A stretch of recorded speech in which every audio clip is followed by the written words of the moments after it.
ख्रिस्तामध्ये माझ्या प्रिय मित्रांनो, आज आपण सामान्य काळातील 27वा रविवार साजरा करीत आहोत आणि या रविवारची उपासना आपल्या सर्वांना विश्वासाचं महत्त्व पटवून सांगत आहे।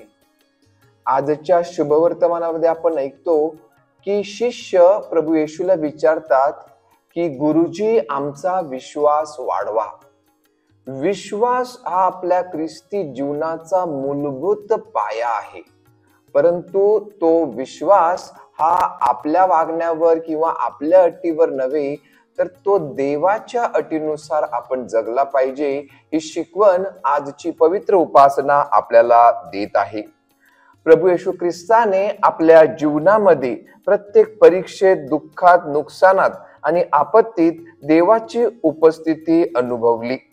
त्याचप्रमाणे आपणही आपल्या ख्रिस्ती जीवनामध्ये आपला विश्वास जगत असताना आपली भिस्त, आपली श्रद्धा ही परमेश्वरावर ठेवली पाहिजे आणि आपला विश्वास आपण दृढ केला पाहिजे।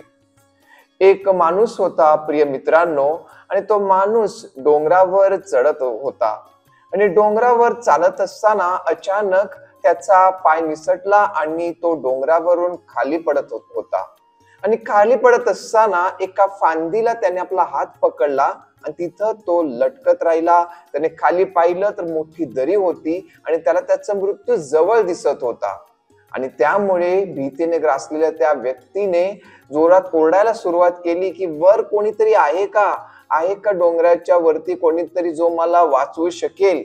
आणि तेव्हा त्याच्या कानावर आवाज ऐकू आला की मी परमेश्वर आहे, मी प्रभू आहे, सांग बाळा, मी तुझ्यासाठी काय करू।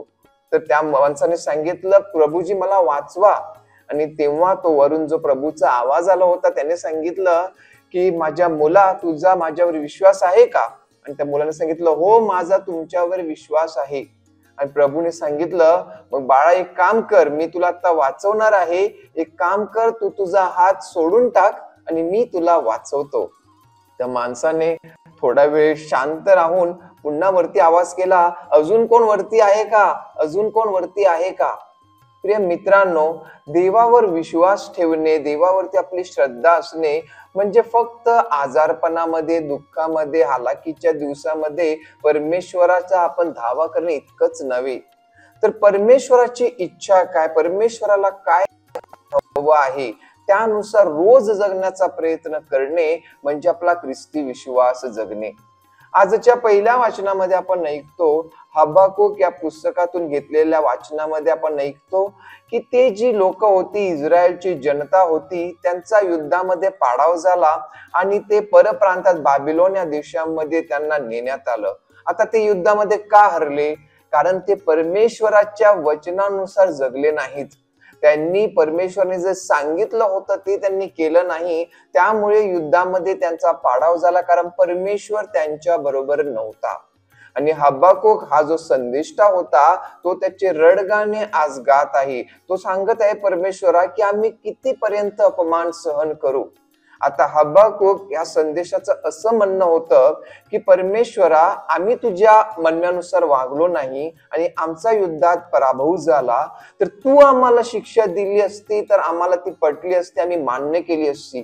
परंतु आमचे वैरी, आमचे शत्रू ही बाबिलोनची जनता, आम्ही त्यांच्याकडून आमचा पराभव झालेला आहे आणि तिकडे आम्हाला अपमानास्पद वागणूक मिळत आहे, हे त्याला मान्य नव्हतं। आणि तरी सुद्धा परमेश्वर त्याचे वचन त्याला सांगतो की जो विश्वासाने आपलं जीवन जगेल तोच परमेश्वराठाई धन्य राहील, परमेश्वर त्याचा बचाव करेल। आजच्या दुसऱ्या वाचनामध्ये आपण ऐकतो की संत पौल तिमोथीला सांगत आहे की त्याने कशा प्रकारे आपलं जीवन जगलं पाहिजे। संत पौल यांना बंदिस्थानामध्ये ठेवण्यात आले होतं। त्यांचा मृत्यू जवळ आला असताना त्यांना जाणवलं की त्यांचा शिष्य तिमोथी हा आता आपला विश्वास गमावत होता, तो नैराश्यामध्ये होता आणि त्याला मार्ग दिसत नव्हता। तेव्हा त्याला ऊर्जा मिळावी, त्याला सुद्धा परमेश्वराने कृपा द्यावी म्हणून आपण पाहत आहोत की तो त्याला प्रोत्साहन देत आहे।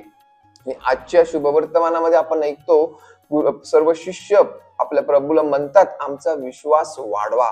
विश्वास हे म्हणजे काही संपत्ती नाही, पैसा नाही, आपण कमावतो किंवा जमवतो किंवा भविष्यासाठी आपल्याला वापरायचं. विश्वास म्हणजे देवाची भेट असते आणि ती आपण जशी वापरतो त्यानुसार परमेश्वर अजून त्याची कृपा आपल्याला देत असतो.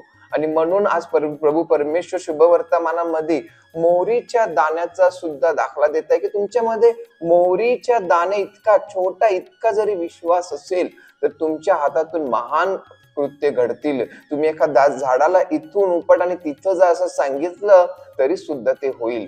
म्हणून माझ्या प्रिय मित्रांनो, आजच्या या रविवारी प्रभू परमेश्वराने या पवित्र मिसा बलिदानामध्ये आपलाही विश्वास वाढवावा आणि आपणही परमेश्वराच्या कृपेमध्ये बळकट व्हावे म्हणून या पवित्र मिसामध्ये प्रार्थना करूया.